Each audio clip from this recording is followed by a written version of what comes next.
Good Saturday morning and welcome to another edition of the award-winning Outdoors with Larry Ray. Brought to you proudly by the Tennessee Wildlife Resources Agency. Now, here's your host, Larry Ray. Hey, good Saturday morning. Welcome back to Outdoors with Larry Ray.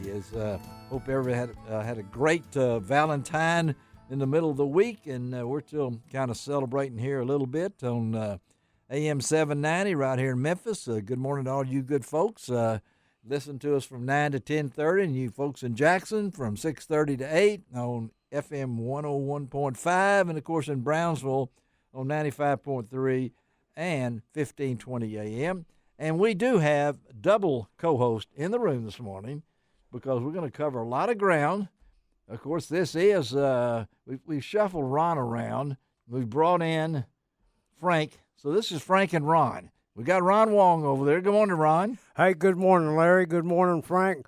Good morning, everybody. It's a beautiful Saturday morning. Yes, and good morning, Frank Barton. Good morning, Larry. Good morning, everybody. Everybody, and this is in the middle of the National Bird Dog Championships are rolling out at Ames. I don't know about the weather and things like it. A little cool out there today, but we got a dog with 5 fines, I know already. And we are going to devote a segment to the one and only Gary Lester, who could not be in the field this year because of health issues. But we're going to talk to Gary in the show. Ron has set up a couple of great interviews with Jeremy Cole, National Sales Manager at Sea Ark Boats. And I do have on my Sea Ark Boats cap, which I really love. Nice hat. Red, too. Yes, it's my favorite color, red. And then Dustin Connell, I mean, you know, this guy has been pretty good, Ron. I mean, you know, we've had him on quite a few times. Yes, and yeah, $100,000. Always richer. after a win. Yeah, and he had a huge win. Boy, we're going to talk about what he did on the last of 6 days. Those are grueling, you know, with the Major League Fishing. And for him to do what he did on the last day, over 100 pounds. Over 100 pounds of fish. So we've got Dustin in there, and then we're going to talk to Billy Montague. Rabbit season is still going. I'm going Monday with Billy Montague, the Billy's Guide Service. And I want some fried rabbit and gravy with some biscuits. Oh, yeah. Here we go. Ron's already talking food. Then, of course, I said we're going to talk to Gary Lester after that. 6-time national champion. He's won a couple here right at Ames Plantation. And then there's a big event coming up at Bass Pro Shops next Saturday, the 24th. It's Crappie Madness time, Ron, and we got some heavy hitters coming into town. And David Hagel, the general manager of the Bass Pro Shops at the Pyramid, is going to join us to talk a little bit about that. That's going to be an awesome show that they have at the existing store and at the Pyramid. That's right.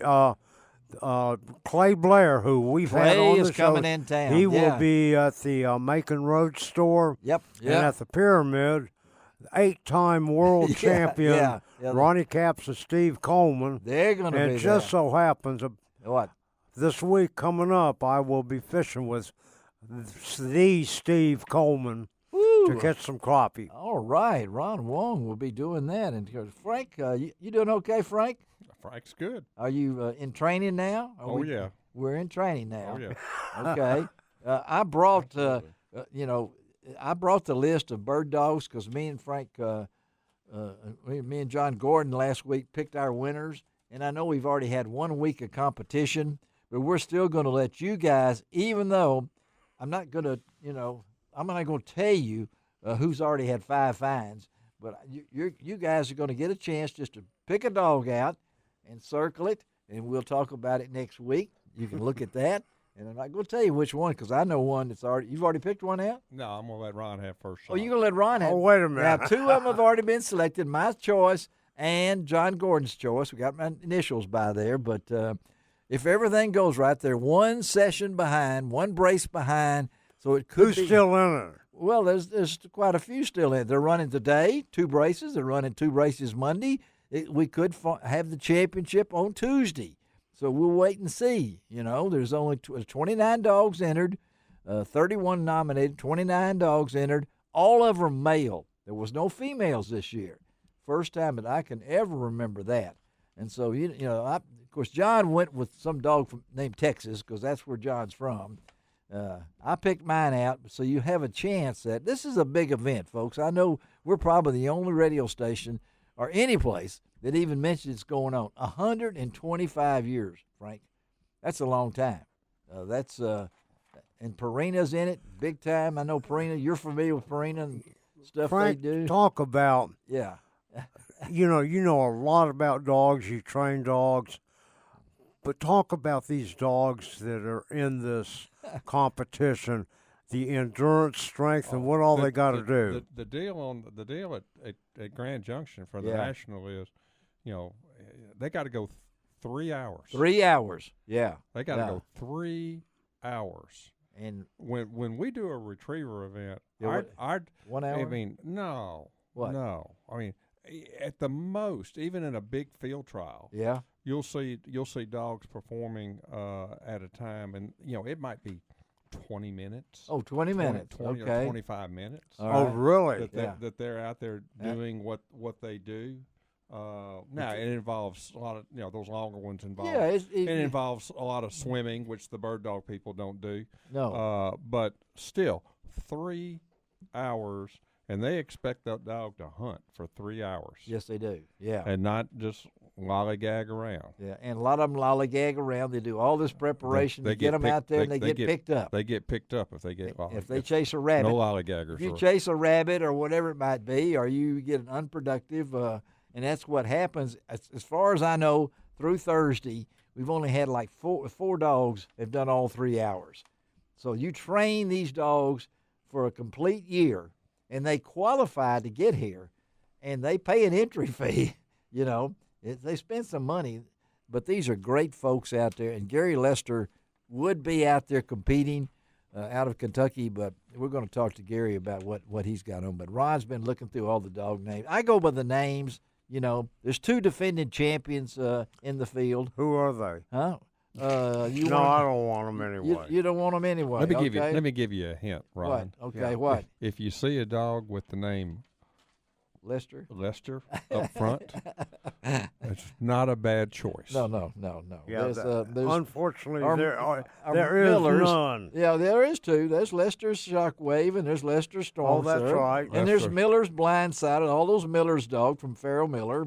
There's Storm Surge. Yeah, too. I've already told you I picked Storm Surge. Okay, well, I don't see your name on it. LR's on. I got the list here. It's got the names on them. I didn't want to show you that list because you would see one dog that's already got 5 fines, and you're going to pick that dog. But you have a chance to pick that dog if you want to, because you don't know the information. And Frank just went right on by his. Huh? You did yours? I'm going to do Lester's Shockwave. Okay, Lester's Shockwave. Okay, that's who I was going to choose. Okay, that's the 22 champion. And we'll talk to his own. That's the reason why I was going to choose. Has there ever been a repeat? Oh yeah. Gary Lester has done that with his dogs. Wow. I'm impressed. But John Gordon picked some dog with Texas. He picked Texas Wild Rex. I don't know if he do a Rex or what, but he picked it by that name. And then all we're waiting for is Ron has picked his. Frank has not picked his. So I'll have mine by the time we come to after the break. After the break, Frank will have his. Got to study. Okay, Ron, let's talk real quick because the cold front's coming through. Well, it's going to be in the 40s lots today. of rain. In the 40s today. We just got through. We're going to go back in the 70s next week. In this first segment, we always do Ron Wong with the fishing report. What is this going to do to fishing, which I know you love to catch big bass in February. Right. So talk about this. Well, I got to tell you something. With this weather going up and down in temperature, that doesn't affect them as much as the fresh water, all the rain. Really? Okay. Oh, yeah. The rain flushes out. Well, it makes all of the reservoirs rise, and you get a lot of debris in the water and a lot of everything, silt and everything in the water.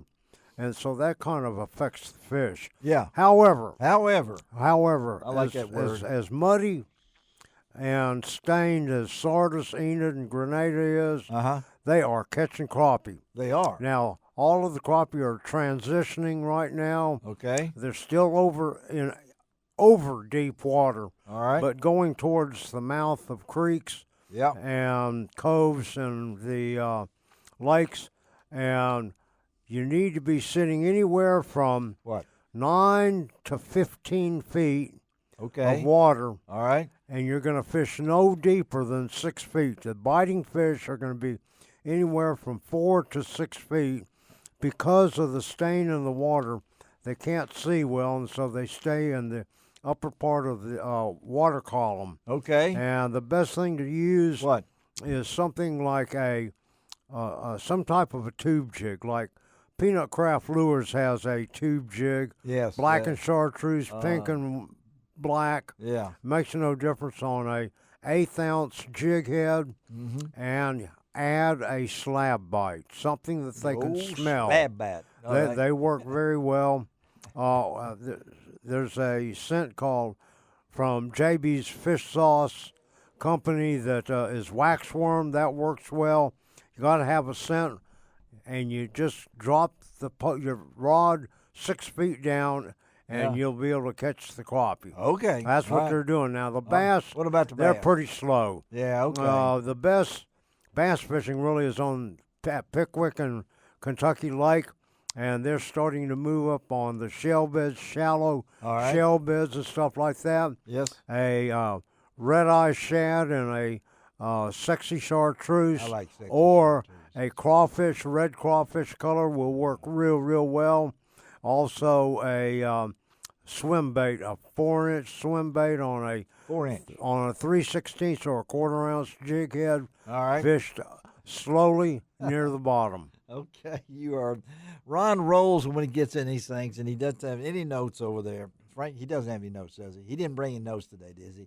I have no notes, but I have a dog. How about him? Does he I have a- no He didn't have notes. it. He didn't have any. You notes have a over there. dog. Okay, real I have- quickly. Well, I'm going with Miller's Heat Advisory. Oh, Miller's Heat Advisory. Miller's Heat All right, Advisory. all right. You must know the trainer. Yeah, he must. We got to mark that down. All right, let's take our first break of the morning. Then we're heading. Actually, Ron, we're heading to Miami. Yeah, I know. Because that's where Jeremy Coe is Yep. at the Miami Boat Show, so he can tell us about what's it like to be in Miami today. Anyway, we'll take a break on Outdoors with Larry Ray. Be right back.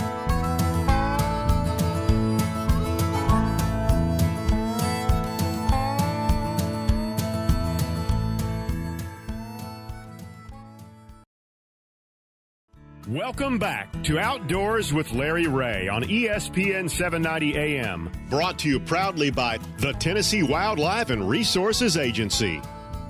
Hey, good Saturday morning. Welcome back to Outdoors with Larry Ray as we roll along what we call the fastest 90 minutes in outdoor radio program. And if you missed Ron Wong's fishing report in the first segment, you missed a highlight. And of course, we post all this on LarryRay.com. You'll be able to listen to Ron. It's the best 2-minute fishing report I've ever heard off the top of his head. And I appreciate Ron. He's rolled out these next two guests for us, and one of them I know has been on the show before, back in the catfish days. And it's really a sad day that we got to track Jeremy Coe in Miami. Now, he's not in Miami, Oklahoma, or any place like that. He's at the Miami He's Boat in the Show. real Miami. A long way from Monticello, Arkansas. But we're really happy to have Jeremy Coe. He is the national sales manager for our good friends at Sea Arc Boats. And I want you to know, Jeremy, Ron has got me wearing my Sea Arc boat cap right now. Thanks to John, he gave me 2 hats, so I gave Larry a Sea Arc hat. And He's got it on, Jeremy. I got it on, Jeremy. It's my favorite color.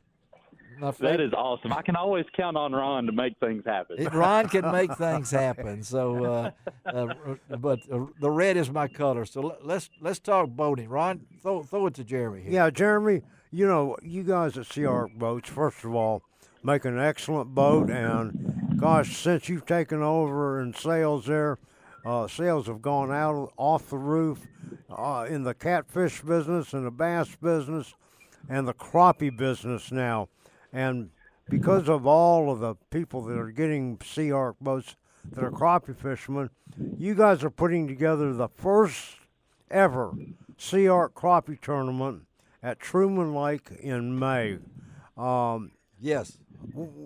You guys do catfish tournaments, but why did you guys decide to do crappie? Yeah, that's right. Well, y'all know my background. I had the blessing to work for Cabela's King Cat and get to weigh in all the big catfish around the country. And we also ran Crappie USA alongside that. That's right. And, man, the crappie guys, the catfish guys as well, they were like family. And here at Sea Ark, we tried to bring everybody into the Sea Ark family. We want them to be in the same family we are and be as close. And, the cat fishermen have been extremely good to us, and we're grateful for those guys. But the crappie world is in need of a little love too, and it's kind of a big void there in the boat world. And I told Steve, I was like, I'm ready to get back in the family at the crappie world. I miss them. And so we built 2 new crappie boats. We just released our 19-foot at Grizzly Jig a couple of weeks ago. I saw it. And what better way to promote crappie fishing than having our own crappie owners tournament where we give away a brand new Flex 19 decked out with Suzuki. And I was like, man, our catfish owners tournament is a blast. It's awesome. It's 200 boats. It's 70-pound big fish in Alabama. So why not just go do crappie while we're at it? So and first of all, if somebody wants to look at pictures of this brand new Flex boat by Sea Ark, 19-footer that Jeremy's talking about, go out to LarryRay.com. There's pictures of it that I took when I was at the Grizzly Jig Show. Beautiful boat, and golly, I can't wait to fish out of one. And I know I'm going to get a chance here soon to fish with Chris Mann or somebody that has one of these boats. But a little bit about the tournament there. Where's it at? When is it going to be? And what's the format? Yeah, so it's going to be similar to most of the bigger tournament trails. We're not trying to be really as competitive. This is a fun way for owners to get out, come fish with other Sea Ark owners, and really bring everybody in as a family. So, the real true competitive rules and kind of what's going on in the crappie world is not going to apply here. We're just coming to have fun. Great. Give away a little money, give away a boat. But it'll be in May. It'll be on Truman Lake, Warsaw, Missouri. Yeah. And we'll be there on that Saturday, so it's a one-day event. It'll follow a lot of the same rules. 8 rods per team. We're actually going to bump it down to a 5-fish limit instead of 7. Great. Because in May, that's kind of post-spawn. Yeah. And you really kind of run into some fish health there. So we don't lose any catfish. We really take really good care of our catfish, and the crappie fishermen do too. So we want to make sure we protect that fishery. So we're kind of knocking the limit down, and then that way we can get those fish back in the water and keep them healthy. I want to ask you, not to interrupt you, but Sea Ark's been in this thing for a long time, over 6 decades. You guys have been in the boat business, and you're still in Monticello, Arkansas, and your roots are down there and everything. The success of you guys have had, I can't tell you how many of my friends started out with one of your John boats.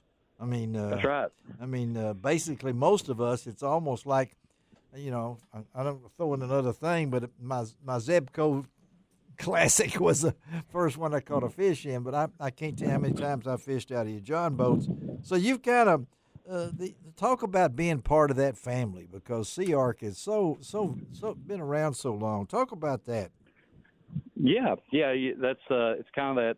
Sea Ark boats built for a lifetime. The aluminum part, yeah, we try to create a true quality boat that your grandkids can fish out of. Yes, but it's also probably one of the best family environments out of any boat company.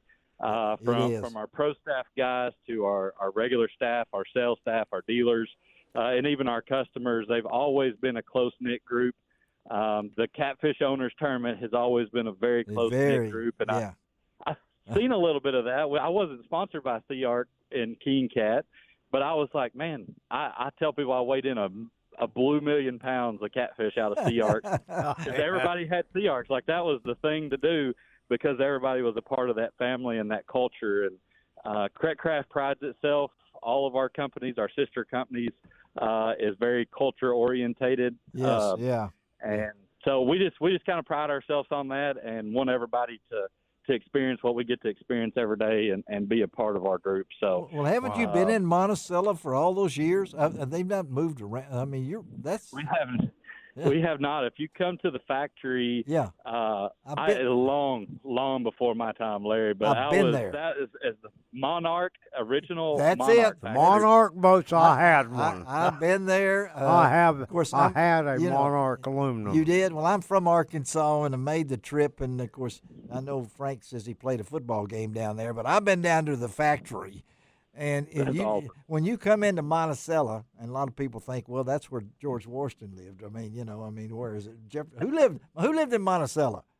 The real Monticello. I think it was Washington. Well, I'm just saying, Monticello in southeast Arkansas. What's the population?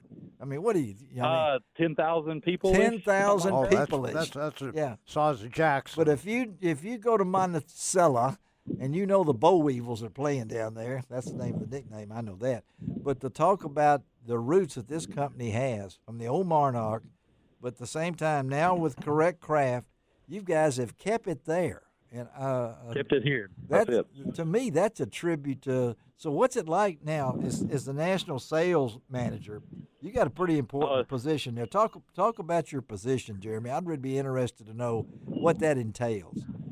Yeah, so I get to be the kind of the doer of all things. I get to laugh because it's like I get to do all the fun stuff and make the reps pay for it, and I get to just run around. But it is a lot. Today's times, COVID is over, everything's slowed down. So we're really trying to focus on sales, and the last thing we want to do is lay anybody off. So we want to try to stay healthy and keep our people employed and give them a really good life. And then we do a lot of service projects in our community and give back. So really the main focus is making sure we're building boats for the glory of God and there you taking go. That's care it. of all the people related in our group. So that's what it's been. That's what it's been. Yeah, and Frank is a duck hunter. I don't know how many duck boats you guys have made. I guarantee you I got a Sea Ark, though. You got a Sea Ark. Yes, there sir. you go, right there, Jeremy.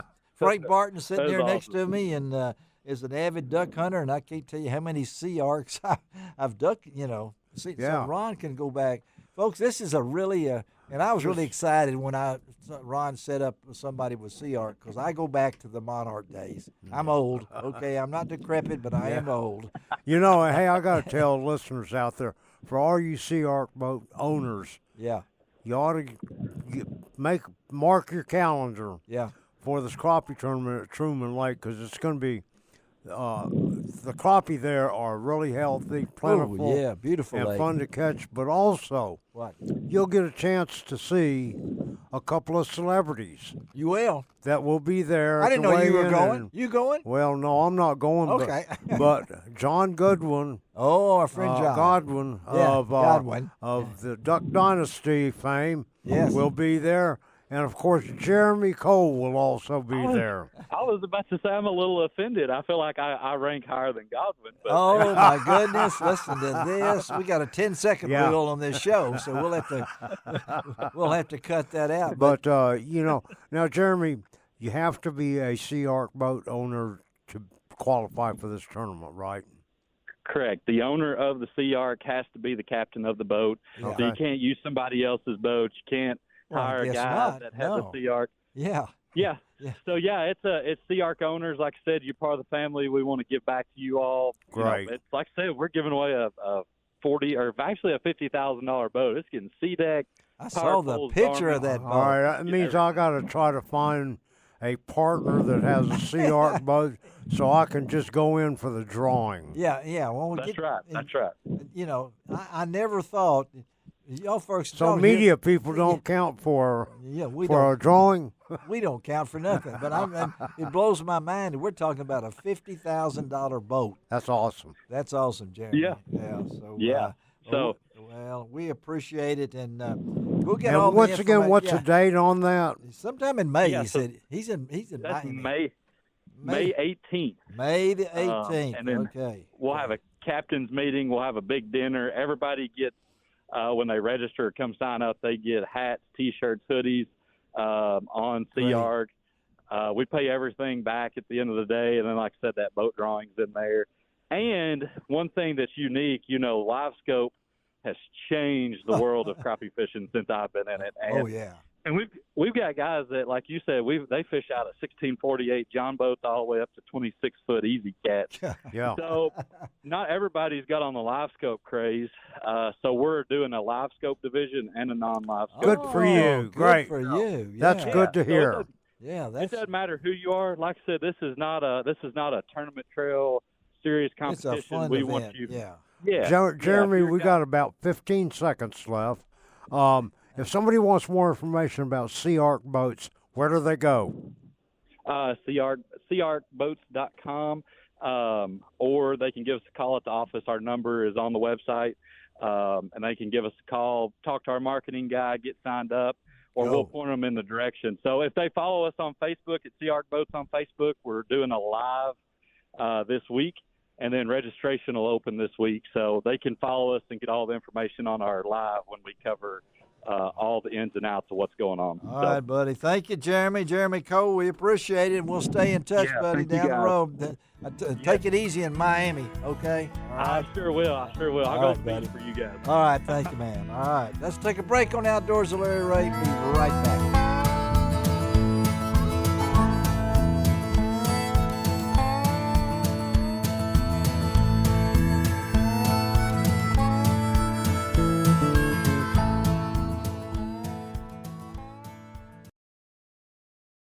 Welcome back to Outdoors with Larry Ray on ESPN 790 AM. Brought to you proudly by the Tennessee Wildlife and Resources Agency.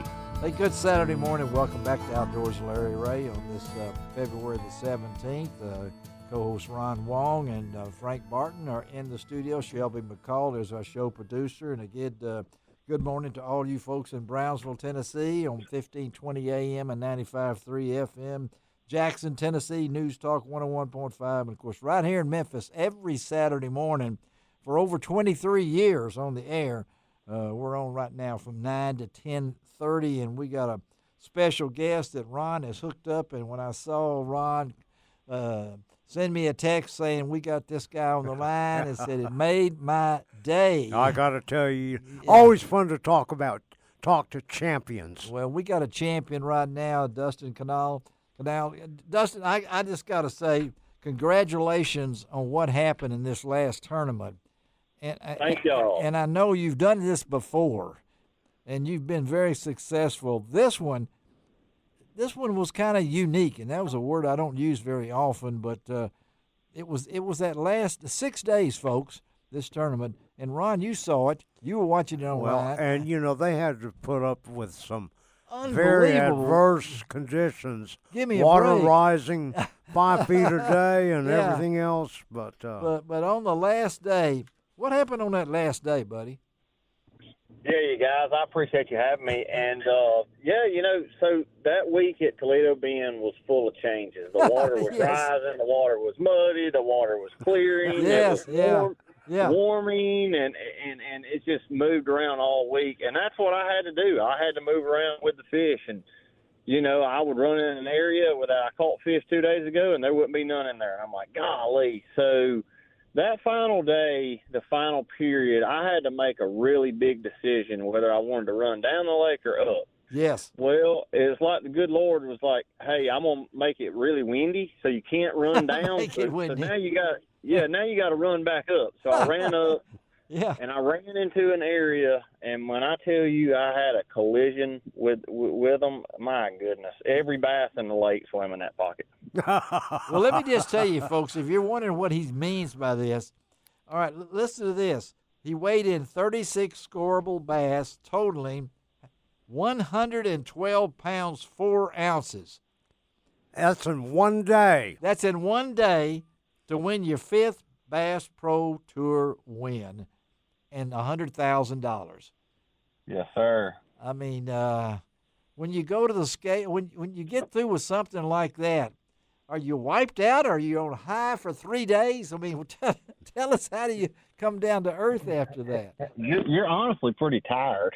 You got to be tired, man. Yeah, we had 3 days of practice, and then the tournament lasts, all week. And then by the end of that last day, you're kind of mentally out of it. You're physically, you're tired, your back's hurting, you've been rained on and cold. And then, yeah. You know, I call it a fisherman's hangover on one of those days. Bro. That's You're a good way to put it. Yes. Let me just sleep for 3 days, you know. But it was a great week. You know, Dustin, you used live scope to catch all your fish, right? Active target. Yeah. Active target. Yeah. Lawrence, active target. Yes. Yeah. So talk about the play into this thing, because I know that I read where you didn't even deer hunt much this year, and I know how much you love deer hunting. He was practicing. You were practicing 3 or 4 days a week, man. Yeah. I mean, you know, I've always said this about fishing. Time on the water is everything, and I know it sounds cliche, but I stayed this fall. I fished more this fall than I ever had. I went hunting in Illinois, and I shot a good deer up there, and I came home, and I strictly just went into fishing mode. And, I mean, I would go when it was 32 degrees outside or, you know, nice. But I really wanted to focus on trying to get my mechanics right and just staying in the groove. And a lot, you know, I can tell when I don't fish for 2 weeks, I'm kind of rusty. You know, I think anybody is. Yeah, that's right. So when I showed up at that tournament, I had been going all that week before and the months ahead of that. And, man, when I tell you just super comfortable, like confident, and I fully intended that tournament to be an offshore deal. You know, it's wintertime still to those fish. They're on bait out there, and you know, we can use active target and the technology we got to find those now. And, man, it was so much fun. I'll bet it was. Jeremy, you know, Dustin. you've got some new sponsors this year, too. Yeah. You kind of partner up with your buddy Jacob Wheeler, but talk about your new sponsors.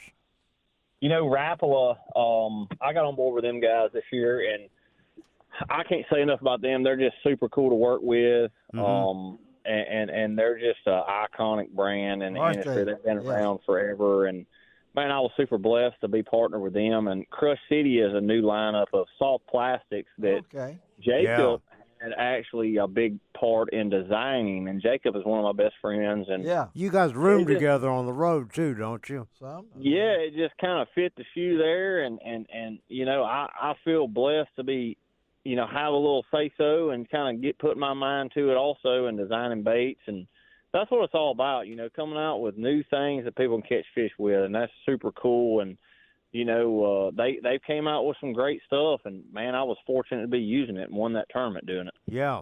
Hey, Dustin, Red Crest Cup in Alabama. He's still trying to get over this one now. You're going to make him think about the next one. And it's coming up, one of your home lakes, I guess you might say. You're looking forward to it after practicing all winter. Are you ready? Are you ready? I am. I would say I'm really ready a lot, but I have a little anxiety about it, a little anxious. You know, I'm just ready to get it going. Lay Lake is, I consider it one of my home lakes. And I grew up fishing Lay Lake. I remember being 12 years old fishing that lake. And when you have a tournament of that caliber on one of your own lakes, it's kind of nerve-wracking because you know every square inch of it, and you're like, God dang, you know, where do I start at? I'm literally running down the river, and I'm like, I've caught them there before. I'm caught them there. And before you know it, you can spin out. And the pressure, too, of people. The hometown crowd's going to be there. Yeah. I mean, like when you're expected to catch them, it puts a lot of pressure on you. But I've really try to mature with my fishing and just try to do what the fish are telling me to do. That's the goal. Well, no pressure, Dustin, but I've got you on my fantasy team to win. So, man, I hope that turns out good. I hope so. Me too. Well, I know. But you know, that's this when the Red Crest Cup comes around here, and I'll see you there. That'll be. It's been almost about 3-4 weeks now. 3 weeks. What's the bass going to be in pre-spawn mode or looking to spawn? You know, I'm actually about to launch the boat here on Lake Jordan, and that is two pools down. And the water temp currently is right around 57. Okay. Yeah. And this warmer weather has got the water temps up, and I'm starting to see a lot of pre-spawn stuff. There'll probably be some fish on bed during that tournament. Really? And, yeah. Wow. Yep, and it's coming quick. I'm pretty sure my wife told me the other day that the groundhog, I think he did see a shadow. He saw a shadow. Oh, man. Yeah. Oh, we got a groundhog. groundhog mention here. We always ring a bell when we hear the groundhog, Yep. So spring, I'm hoping it's on its way. Well, I tell you what, the way you fished this last tournament, I want to say something. A lot of folks, and I harp on this a lot. We've been doing this a lot, Dustin. You've been on this show before. People don't realize it's not just the pressure and the anxiety that goes through this. It's the pressure on your body to prepare for these tournaments. And I know by listening to what you've been talking about, you've really put yourself in top shape, I'm thinking, for this year, right? I mean, I've tried. A lot of this game is mental. It is. And the older I get, the more I've realized, it's all about decisions on the water. And if you're out there and it's just clicking and you're just one with the lake and you really see things. I see a shad flickering in the back of a pocket. I see some birds going down the bank, and you're paying attention to all those little deals. And when you're dialed in, it's just something special to just become one with nature, I guess you would say. Yes, I'm fishing good right now, and I'm in a good headspace. Me and my wife are expecting our first child in April. Man, you and Victoria, right? Your wife, Congratulations. Victoria? Yeah. Well, congratulations. When's the baby due? April the 8th. Wow, Mm-hmm. Soon, huh? Soon and very soon. Okay. You know what it is? You know what's it's a little boy. A little boy. All right. Well, I'm marking it right Future down. fishing partner. On April the 8th, you're going on my prayer list, buddy. Okay, Thank you, sir. I'm good on that. And I got to say one more thing. I had to feel sorry for one individual that Sunday. When somebody catches 68 pounds of fish and gets smashed by the guy ahead of him, poor old Spencer Sheffield. Okay, I'm sorry. I'm just saying. I've never seen. Yeah, those guys they're some of the best guys in the world. They are. I'm honored to have my name up there with them. And yes, I've seen the low times and I've seen the high times, and I just try to stay even keel. And I'm getting ready to go to our next tournament coming up, and we're just going to try to keep it rolling. Well, I tell you what, the success you've had, I know you've been very consistent, and the Red Crest is nothing new for you. Man, you're over $1 million. I don't know if that was something you dreamed about as a kid at 12 years old or whatever it might be, but congratulations on what you've done. You've made us all feel like you're old now. Come on now. I know. And I thought about that the other day. I was like, golly, I'm out here fishing, and How old are you? How old are you now?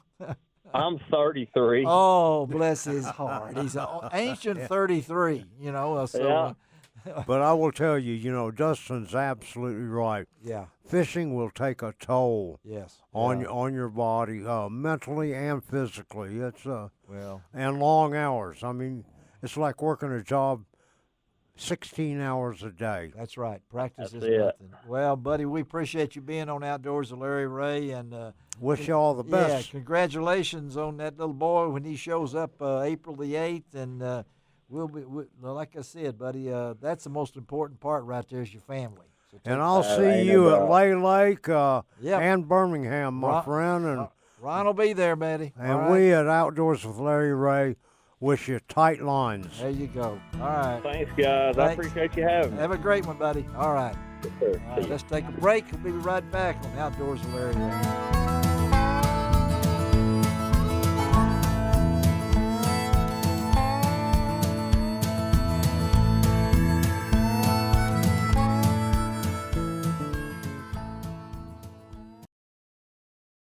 Welcome back to Outdoors with Larry Ray on ESPN 790 AM. Brought to you proudly by the Tennessee Wildlife and Resources Agency.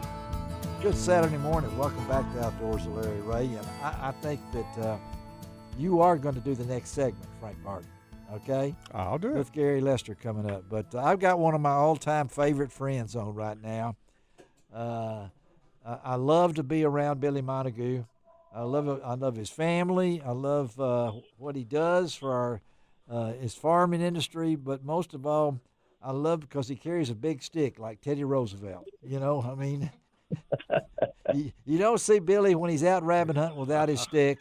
And so we're really proud to have on Outdoors of Larry. I think a guy that I helped start, I don't mind saying that, many, many years ago, and met Billy and Teresa and the family, and he's still chasing those rabbits, folks. And that season has an extra day this year, right, Billy? I mean, yes, sir. For Tennessee and Arkansas, Mississippi don't observe it, but Tennessee and Arkansas does. All right, February 29th. This is a leap year, and so we're always happy to call to Billy Montague. And Billy, first of all, welcome to Outdoors of Larry Ray. And what kind of season has it been for you, buddy?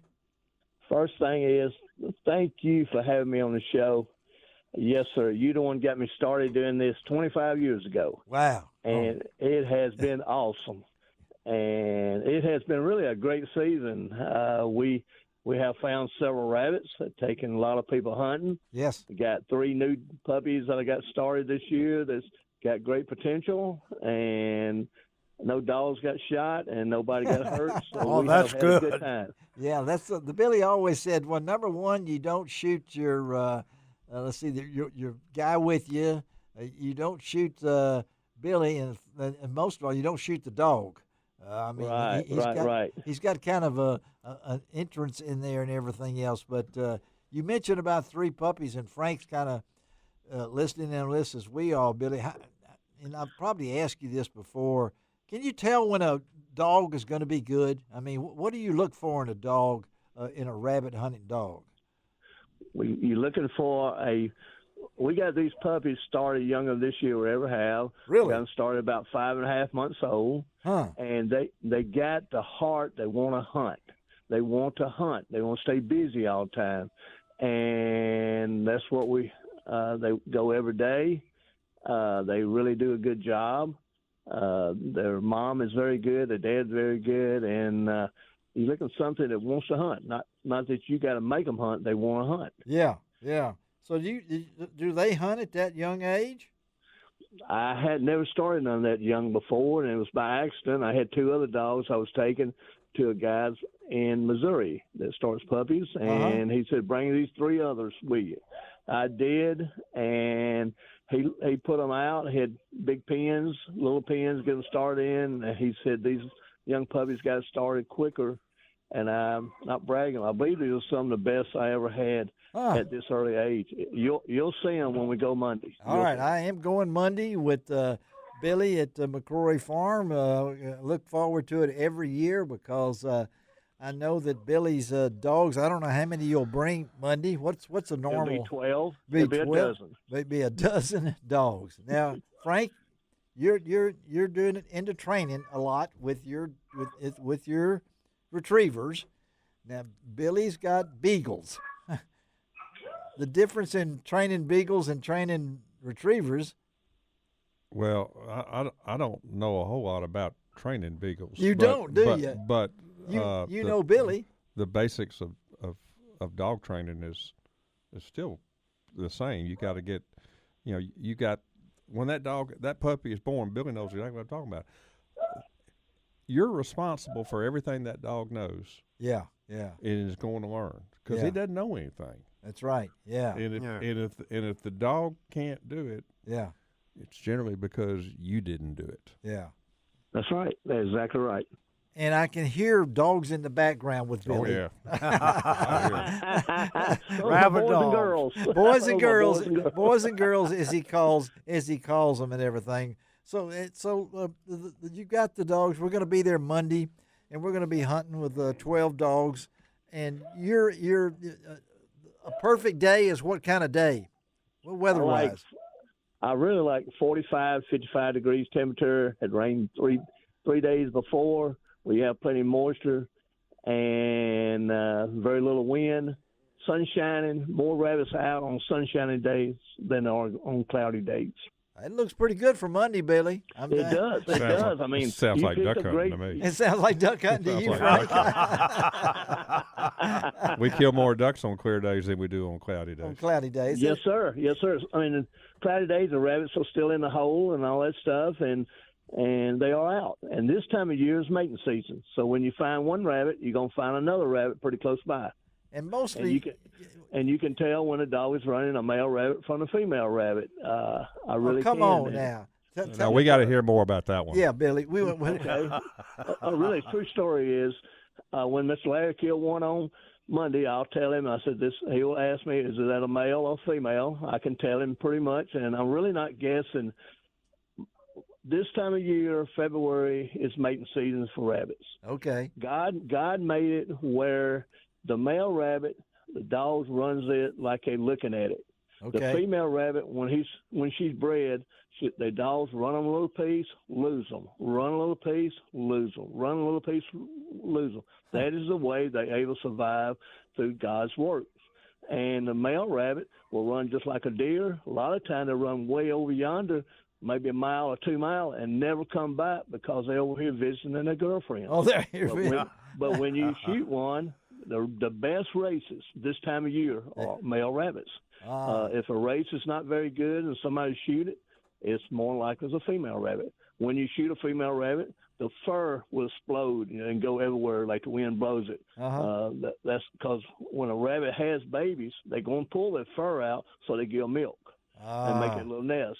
Okay, well, you learn everything. Again, we're talking to Billy Montague, Billy's Rabbit Guide Service out of Somerville, Tennessee, and we'll get all the information from Billy in a minute about how to contact him and things along that line.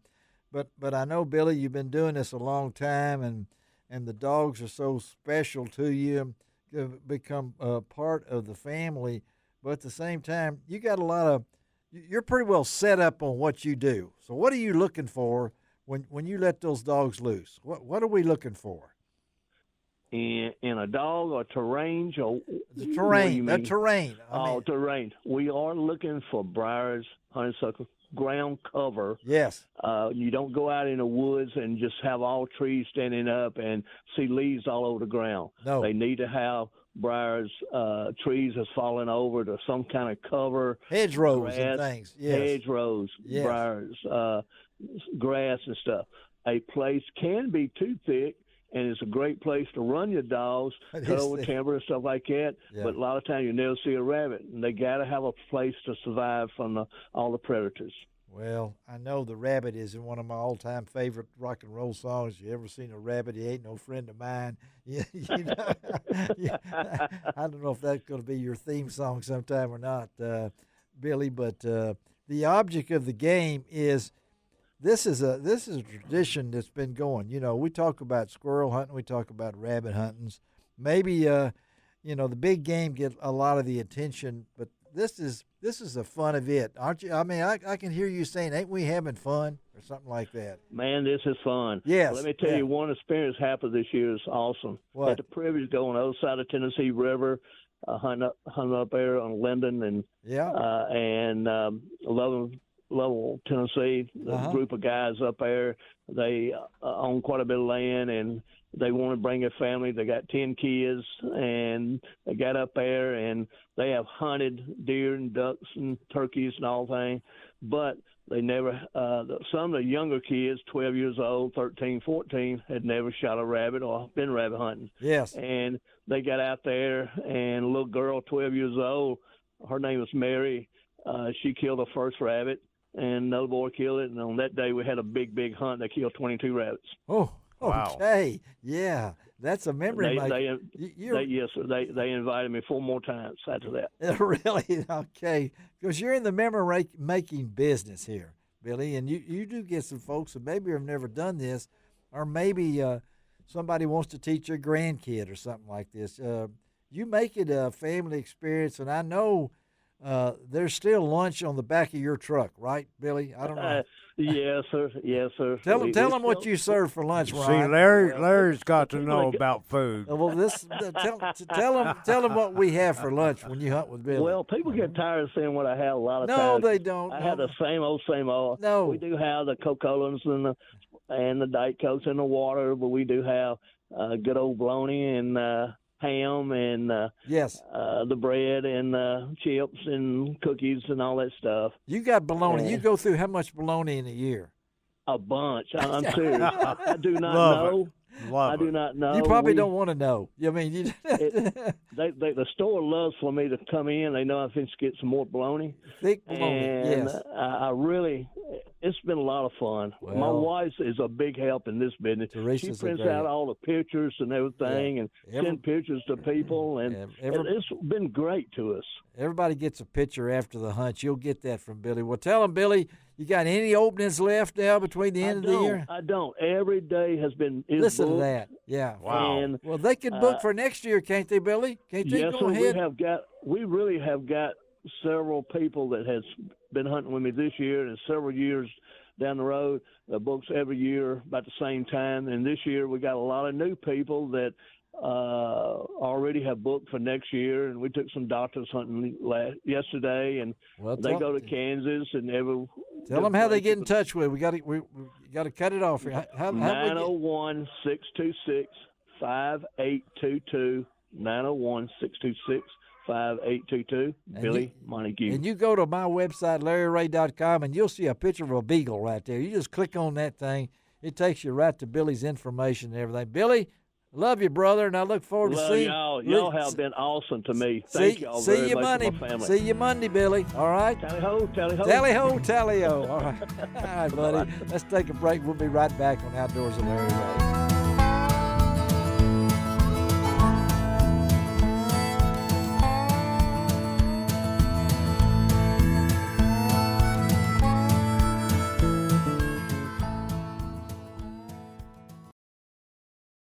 Welcome back to Outdoors with Larry Ray on ESPN 790 AM. Brought to you proudly by the Tennessee Wildlife and Resources Agency.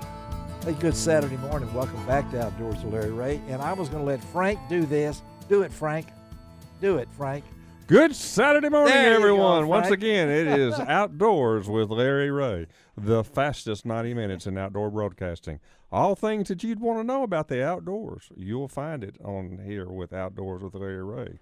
Whether it be camping, hunting, fishing, bird watching, or maybe even running dogs in some form or fashion, you'll find out about here with Outdoors with Larry Ray. And so, without further ado, the oracle of the outdoors, the one and only Larry Ray. Oh, my goodness. All right. I almost blew it. Frank does a great job. He comes in there once a month and has all of his notes in front of him there. Well, I can almost do this same thing for our next guest if I wanted to introduce him that way because, since I became outdoor editor of the Commercial Appeal in Memphis back in 88, and I spent my 13 years, and I was a rookie atop a rookie when I went to Ames Plantation for the first time. But I had a mentor back in those days. I had a lot of mentors, but Henry Reynolds was my mentor.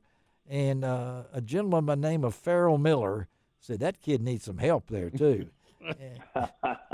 And I said, well, yes, Mr. Farrell, I need some help. I'm trying to cover this amazing event, the National Bird Dog Championships, and I don't know much of nothing.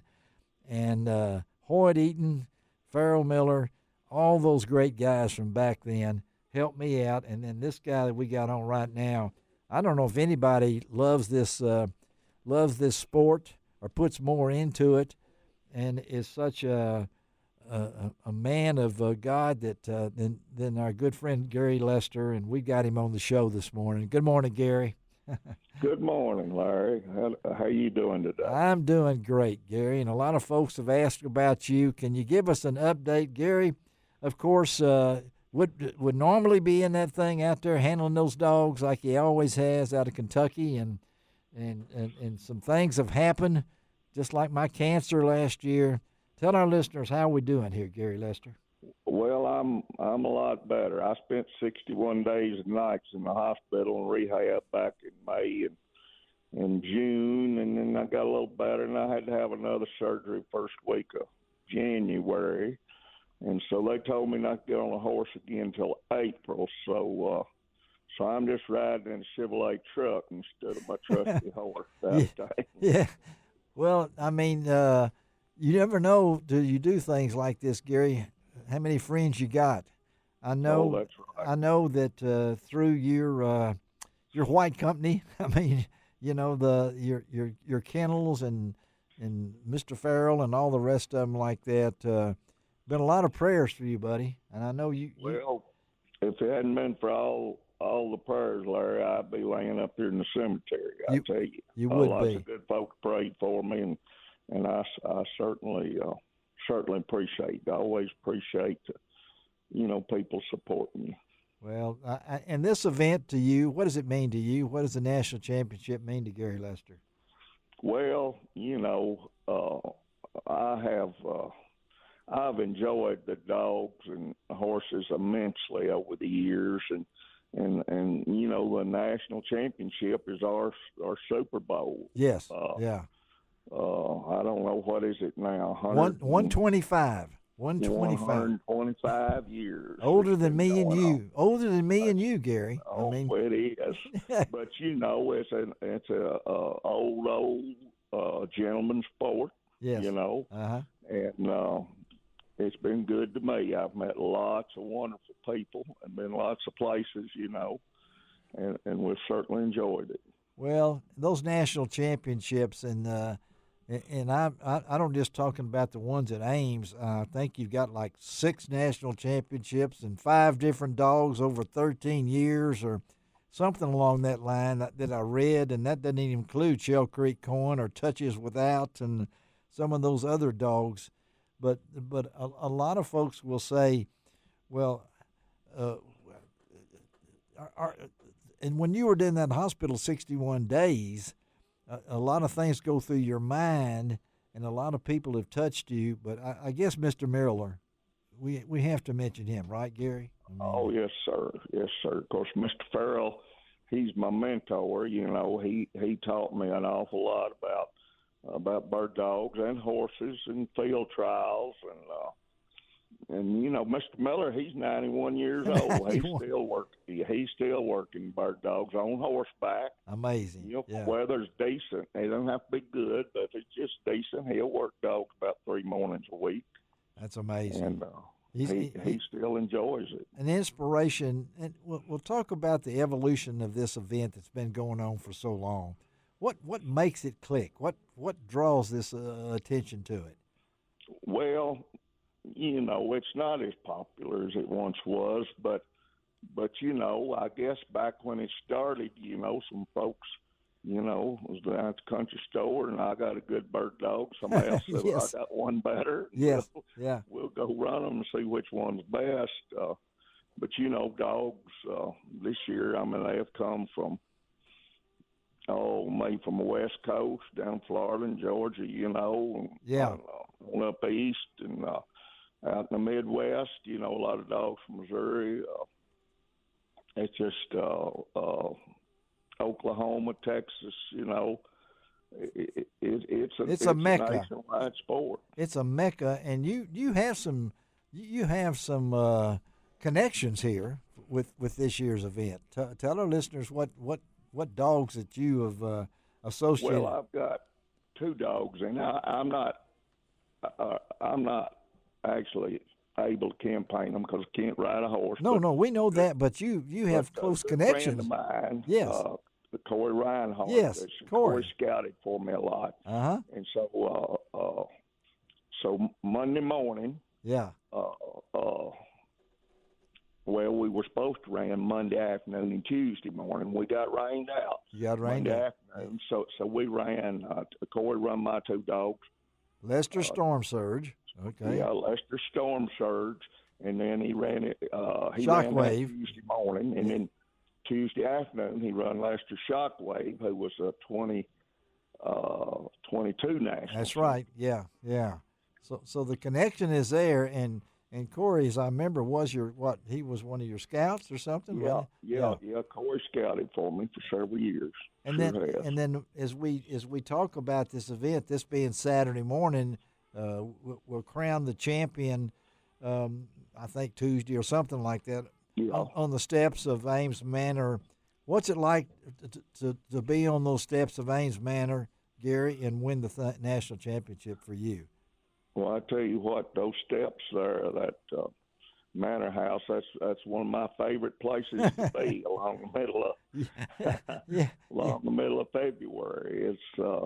It's pretty exciting when you win the national championship. And we've been very fortunate. We've won it 6 times since 2009. Amazing, yeah. And we've bred a few dogs that's won it, sold a couple of other dogs that won it. But it's, but can't ever, the same person don't win every year. It's just according to who's got the best dog and the best time of day and when the birds are moving. And Mark McLean's had a couple of pretty good dogs this time. Yes, he has. Who knows? Yeah. We got 5 fines out there. Is the leader at the last report that we had before this Saturday morning show. But folks, you can still go out to Ames. It's a wonderful place to visit. The heats, the braces are at like 8 a.m. For the morning brace, about 1:15 in the afternoon brace, and of course you can go to Bryant Hall and get you a wonderful lunch and participate. You have not been to the national championships, and I didn't make it last year because of cancer, and this year I'm not really sure, but I'm going to make every effort to be there when they crown it, because there's nothing like seeing 400,000 people on the steps of Ames Plantation, it looks like. They're all squeezed in up there. And the most important most important thing in that picture is that dog. That's right. And the dog's out front. The dog is out front, so where he should be, because this is really a team effort and things along that line. So, Gary, we wanted you to be on the show. I appreciate you, buddy, your friendship, particularly hope that the Lord's got you, that he knew what was going on before all this happened to you. And, that's right. That's right. He knows how all this is going to work out, and it'll be good. Well, just we got you on the prayer list, man. Okay, well, and everything. I appreciate it. And are you going to be around? Are you going to try to stay for a few days, or what's well, probably not. I'm probably. You're going to get on back to Kentucky, right? I mean, get back to Kentucky and see if I can get healed up here. Well, we want you riding in a horse in April, right? Is that your goal? Yes, sir. Is that That's the goal? The goal. It is. Is the horse waiting on you? I mean, you're not. Yeah. Okay. Yeah. Okay. Don't get no Shetland pony, anything. No. You got your regular horse ready and everything. Well, Gary, appreciate it, Gary Lester. Always welcome to have you on Outdoors with Larry Ray, and we'll see you down the road, man. Okay. All right. Thank you, Larry. Thank you, buddy. All right, Gary. Goodbye. Goodbye, Gary Lester. And training and handling. Anybody knows this, Frank? There's a lot of leg work in this. There's a lot of, and if you don't feel good, in 61 days in the it takes stamina. It takes stamina, doesn't it? That's it. I mean, not only for the dog, but for the handler. Yeah. To get that dog where it can. They don't just pop up here. 60. You're going to be working every day for a long time. Yeah, and if you have not been out at Ames Plantation, I'm again going to tell you, you can go to amesplantation.org. They got all the daily results. I look at them every day, and we have picked our dogs. Now I'm going to announce it really quickly here, because we have now made our selections, and some of them are already out of it. So don't worry about it. Okay, let me see if I got them here. All right, let's see here. Ron has picked Lester Shockwave. Yeah, you're out of here, Ron. Okay. Okay. All right. Frank has picked. Where are you, Frank? On here, I can't find you. I'm on Saturday. There you are. Miller's Heat Advisory, right? That's correct. Okay, you're on Saturday, so today he's running out there today. All right. My dog has already gone too. Not going to mention. Shelby's dog is Aaron's Code of Honor, and that's Luke Eisenhart, and that dog will be running last. So, Shelby, you could pull out a win right there. Yep. And Ron, you and I get the booby prize here. Okay, so our dogs didn't make it and everything. All right, let's take a break. Close it out. David Hagel, we're going down to the pyramid. We're going to talk about something that Ron really can't wait to see. That's going to be awesome. All right, we'll be right back on Outdoors with Larry Ray.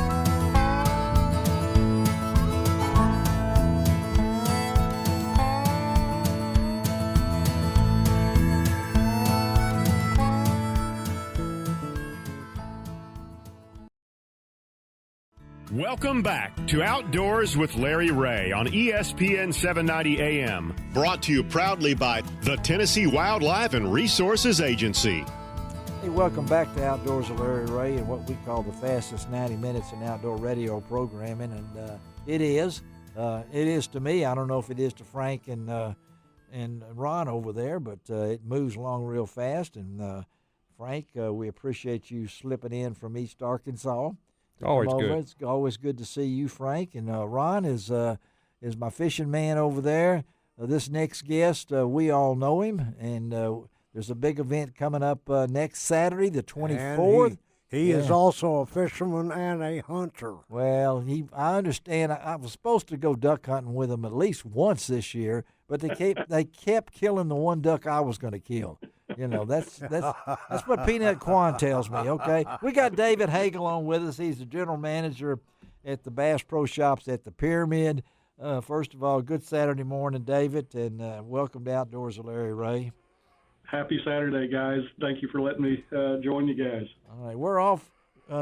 Frank's out of here, but we're through with Valentine's. We're ready for crappie talk, and I know you got something big going on next Saturday. Talk about that.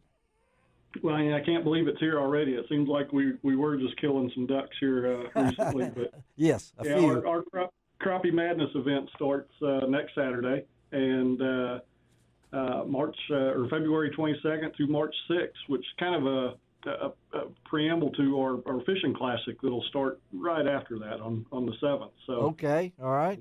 A lot of good deals. We got Caps and Coleman doing some seminars, and we talked about Peanut Quan's going to be here. He's going to be helping customers and fishing. He's on our pro staff, so we got to get him out of the duck mode and start talking about fishing again. That's right. And these things like next Saturday on the 24th, a week from today, the doors will open at 9, and you have things going on throughout that day, not only at your place, but at the place on Sycamore View. But we're kind of talking about the Pyramid downtown as a destination place, and you've got some folks like Caps and Coleman. I mean, they're coming, all right? Well, you've got the 8 times world champion yes. crappie fisherman, probably the most famous crappie fisherman in the world, but Steve Coleman and Ronnie Capps coming. And you've got a couple of seminars set up. What time are they, David?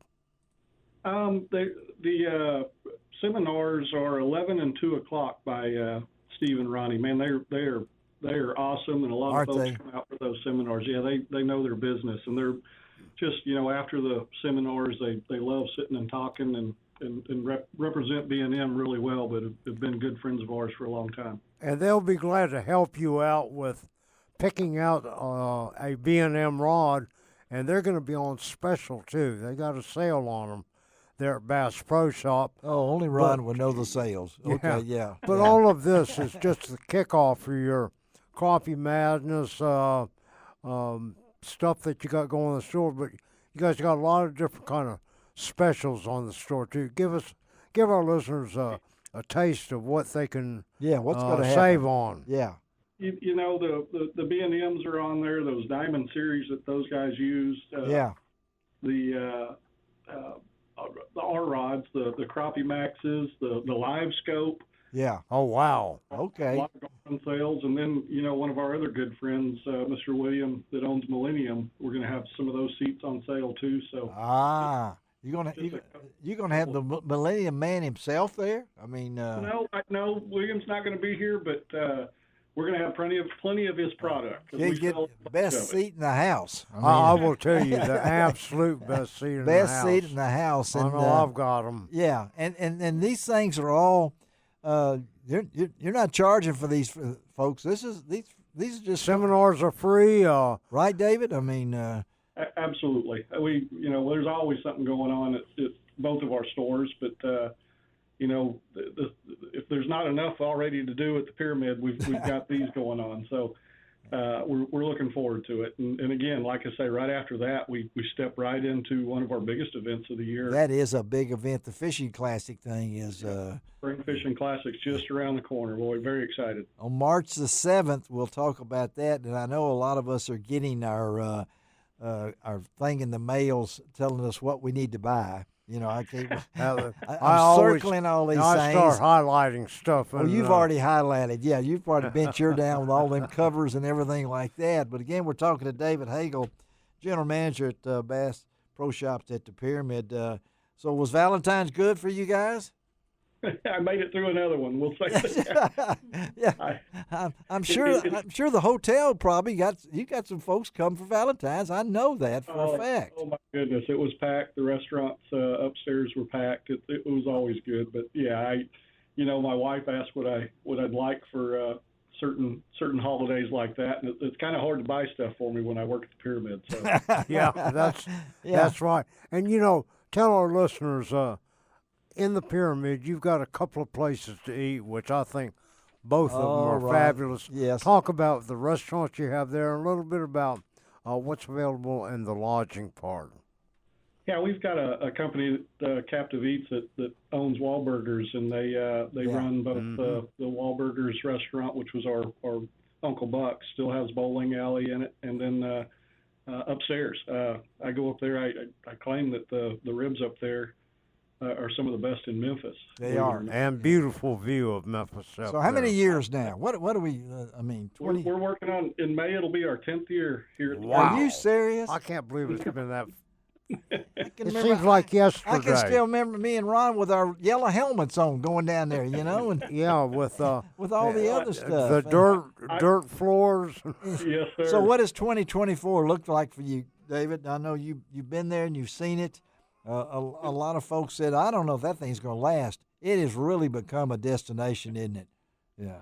I think we are definitely a destination. It's funny when you walk in and see not only regionally but nationally and people all over the world coming in here. All over the world. I've heard some Japanese people in there. You weren't there that day, but they were talking Japanese, and I didn't know what they bought, but they bought a lot. Okay.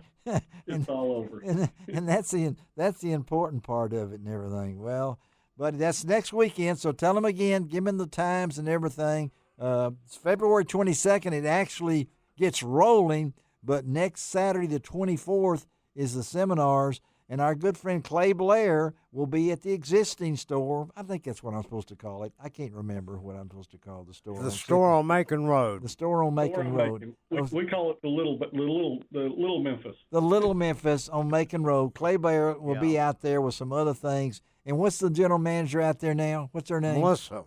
Melissa Holloman. Melissa Holloman. She'll be out there to take care of you folks.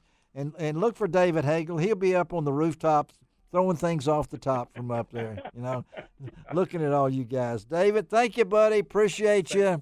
Thank you, guys. Hope to see you soon, man. Okay? Thank you. See you next week. All right. Bye-bye. Bye-bye. David Hagel. Let me tell you about next week's show.